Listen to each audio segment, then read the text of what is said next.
Hi everyone. So recently there has been a widespread of news that the change in government in Nepal and the widespread protest in Nepal and the tectonic shifts in the political spheres and the political headwinds in the Nepal is going on, right? So before going into the matter, okay, what exactly happens in the Nepals, we have to go into the scenario exactly कि where exactly the Nepal is situated, right? तो नेपाल अगर हम देखें ना तो भाई देखो छोटा सा देश है, जैसे कि इंडिया चारों तरफ तो नहीं बोलेंगे, three types, it's what three type closed by India, one side this side this side and this side, and one side is through the what, China. So that means only two countries, that is the India and China, that is surrounded by this Himalayan state whose capital is Kathmandu. This state, the Nepal, is called as the Himalayan state because it's situated in the valley at the majority part is lies in the Himalayas region, and that means Bhutan's and Nepal, they are rightly called as the Himalayan state, right? So the Himalaya passes through rest of other parts of India, what I would say also China, Pakistan, all these regions are also there, but this is the Himalayan state.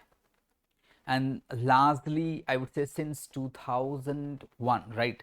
Since 2000, Nepal is not a peaceful nation, and this is not the first time that Nepal has experienced this kind of scenario. तो but right, what I would say कि अगर हम अभी देखें ना कि नेपाल का ये जो सिनेरियो है ना, this is you can see how the parliament is burning of the Nepals and here is a huge protest that the parliament, the protester has set into the fire. That means I would say the parliament is set into fire.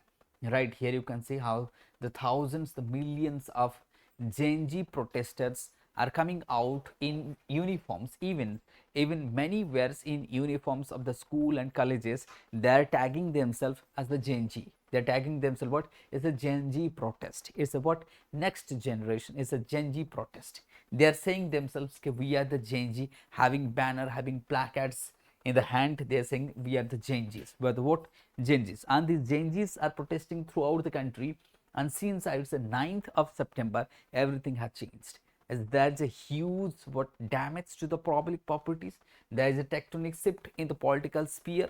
Kopi Oli has resigned himself, and the new government will be formed, and the army has taken into the streets, and the whole nation is now taken but over by the is the army. Now the army and the police, all the security agencies, they are taking over the security, and they are trying to calm the peoples, particularly the Zanjis peoples, the Zanjis protesters.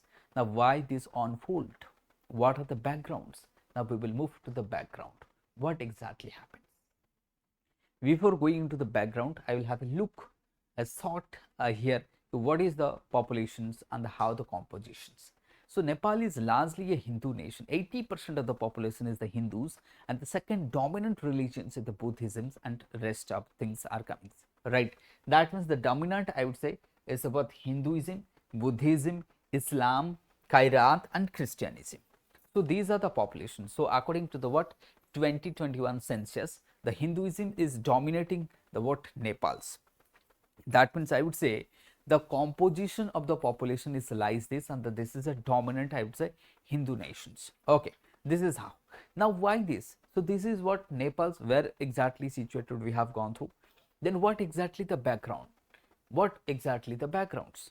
The backgrounds, I will comes to the background, but before that, the 9th of September, when the protester they started to gather in front of the parliament and the nearby region, right, in the nearby regions of the Nepal's parliament, they started to do the peaceful protest against the government. Now what was the triggering point? See, the every protest will have the cumulative and consolidated, I would say, what number of factors lies there, but one triggering point must be there. Like in this case of Nepal, the Nepal was facing so much of crisis was there. As the Genghis are saying, there are so many of causes that force them to what, take the street, or they come out to the streets and the protest against the government. Now what were the causes? So before that, I will comes to what exactly happens in the 9th of September. In the 9th of September, when the protesters come out to the streets, they started to protest in front of the Nepal's parliament, and suddenly, all of a sudden, they said, the Genghis is saying that the protest has been hijacked, and the protesters they turned into the violent. They turned violent, and they started to rampage the public properties and the what I would say the government buildings and everything happens, and more than 20 Genjis they died in these incidents, and the Nepal is ravaged. The Nepal is ravaged. The airport has been taken over by the army, of Nepal, and everything got finished within 24 hours. Just within 24 hours, everything got finished of the Nepals, and the Nepals is now is the top of the town, is the top of the town, and I would say top of the towns of the top table.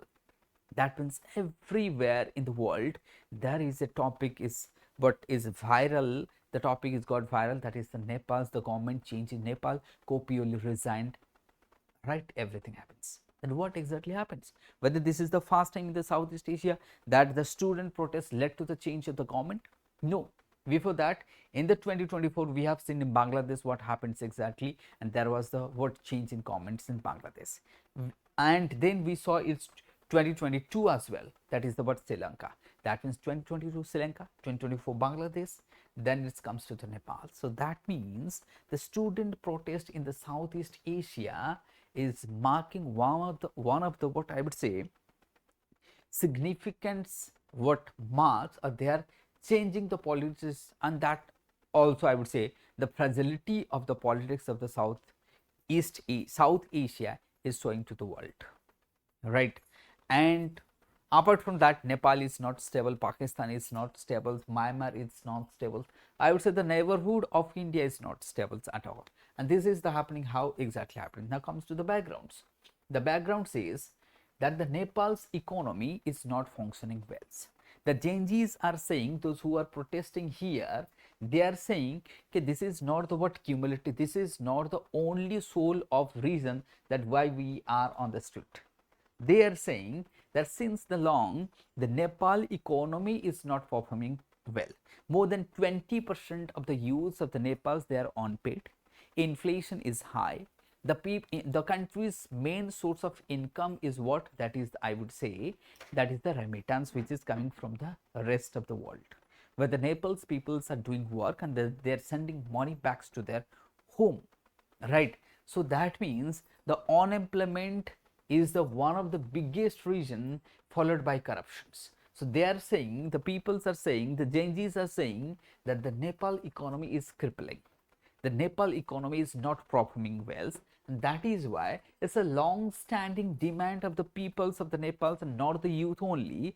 They have been demanding to perform the high of the economy, but economy is not performing, and the government is showing some wrong data of unemployments and the corruption. The every sections of the officials and the hierarchy of the governments, they are having the apprehensions, not only the apprehensions of the job and the inflations, but they have been saying that the corruption is one of the fundamental theme of, or I would say, reason for the protest. Corruption, right? And that everything cumulatively happened in the 9th of September, when the students with uniform from the schools and colleges, they started to gather and hijack the street, right? So these are the sum of the what I would say. And on the top of that, the banks, real estates, they are not also performing pretty well, right? So politically, if it comes to in the 2000, right, what happened exactly in the 2001? So in the Nepal, this political turmoil is not a new thing. This has been happening since the 2021. In 2001, what happens, right? It's not 2021, it's 2001. What happens that the royal prince, that time the crown prince Dipendra killed, and his 9 royal family member including king was killed. That is the Birendra. That time happens. So that time again, it was 2001's that huge protest killed the king of that time, and the royal family was destroyed, right? And it was completely ravaged. Then what happens in 2008? Again, that the monarchy of the government continued up to 2006, and finally they got a new constitution in 2005 2015, where, and the same year the Nepal was struck with the deadly earthquakes, where India also helped so much. After 2015, right, there was again the what power, the COVID for the powers. The power started to concentrate on the KP Oli Sharma and what Puspa and such, but I would say only 2-3 peoples, and it would be like what Puspa Kamals, the Hals, and Sher Bahadur Deuba. So these are the certain peoples. It is believed that the Nepal politics was completely under their controls, and that is why, because of these peoples, the corruption started to cripple every section of the society. There was nepotism, there was no public trust, there was political institution has correspondingly eroded, and the younger citizens started to raise the voice. When the younger citizens started to raise the voice against the nepotism, against the corruption, against the malfunctioning of the officials, or the, I would say, system of the administration, the government started to restrict the social media. They asked the peoples, as the obviously the Nepal is having one of the, what I would say, one of the largest youth population of the South Asia. And when the students, when the youth started to protest against the government by using the social media, government started to what do is that on the 8th, but September, on the September 8th, the thousands of young, that means government started to strike down. Government said there would be no use of WhatsApp, there would be no Telegram, there would be no Twitter, nothing would be what everything would be closed in Nepal. And that is why on the 8th of September, the young people, they started to gather in front of the what Maitighar Mandala and the federal parliament. Then all unfolded, right? They started to what the then there were starters of what I would say the scruples, the starters of the protestings, and the starters everything was tossed. Then what is the latest development? Now this what banned WhatsApp, they banned Instagram, they banned Facebook, everything, and that is why the Genjis they started to what took over the streets, and this man is now resigned, and there is a speculation that Sushila Karki 73, who used to be the first chief justice, woman chief justice of the Nepal, is going to take over the government, interim governments. According to the Genjis, protesters are backing him. Whom? To the, that is Sushila Karki, the retired chief justice and the first chief justice, woman chief justice of Nepal. And it is said the Genjis are backing and having talk with Sushila for the interim government of the Nepals. So this is how the development has been unfolded in the Nepals. But we are having so much of implication for the India. For the India's point of view, we are having the Nepal's, India is the leading trade partners of Nepal's, and we are having transitions, we are having so much of investments also in the Nepal's. We are also doing their connectivity, the Nepal also having connectivity by the transition is given through the Kolkata, Haldia and Visakhapatnam ports, so that they can transit their goods from the India through the international connectivity that is done through this India's what I would say transit. The transitions, the transit passes through what India's ports, right? So that means apart from that, we are having more than what I would say almost more than what almost 1800 kilometer of land border we are sharing, right? It's approximately 1700 something, let's say to be 1800, it would be some around, right? And including Sikkim, Bihar, Uttar Pradesh, Uttarakhand, these are the states those who share boundary with the Nepal's.